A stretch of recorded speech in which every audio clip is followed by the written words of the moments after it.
சத்தான கவுனி அரிசியில் வெண்பொங்கல் சக்கரை பொங்கல் பார்த்துக்கலாம். 1/2 கிலோ அளவுக்கு அரிசியை வந்து நான் கழுவிட்டு நான் அப்படியே டவல் ட்ரை பண்ணிவிட்டு நான் மிக்சியில் ரவை பக்கத்துக்கு உடச்சிட்டேங்க. இதில் வந்து 200 கிராம் அளவுக்கு நான் எடுத்திருக்கிறேன்.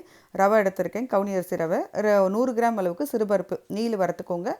4 டம்ளர் அளவுக்கு தண்ணி சேர்த்துக்கோங்க. சேர்த்துட்டு நம்ம வறுத்தோம் இல்லையா, அப்புறம் கவுனி அரிசி ரவையும் அதுக்கப்புறம் சிறுபருப்பும் சேர்த்துட்டு 2 டீஸ்பூன் அளவுக்கு நெய் சேர்த்துட்டு விசில் விட்டுக்கலாம். இப்போ இது 2 போர்ஷனாக நான் பிரிச்சுக்கிட்டேன்.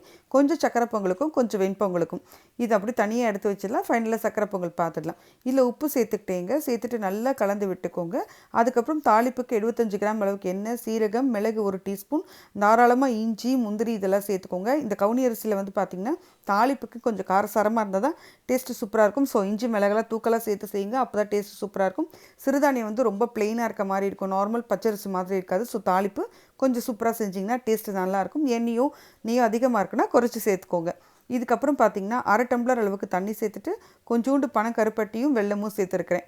இது வந்து பார்த்திங்கன்னா 150 கிராம் அளவுக்கு இருக்கும். இப்போ இதில் வந்து நம்ம வேக வச்ச கவுனி அரிசி ரவை இருக்கு இல்லையா, ஸோ அதில் நல்லா கலந்து விட்டு ஃபைனலாக தாளிப்பு சேர்த்துக்கோங்க. 2 ஏலக்காய் இடித்து சேர்த்துட்டு ஒரு 3 டீஸ்பூன் அளவுக்கு நெய், கொஞ்சோண்டு முந்திரி பருப்பும் தேங்காய் துருவலும் சேர்த்துட்டு அந்த தாளிப்பு சேர்த்துட்டு கொதிக்க விட்டு இறக்குனீங்கன்னா கம்மன்னு தலன்னு பொங்கல் ரெடி ஆகிடுச்சு.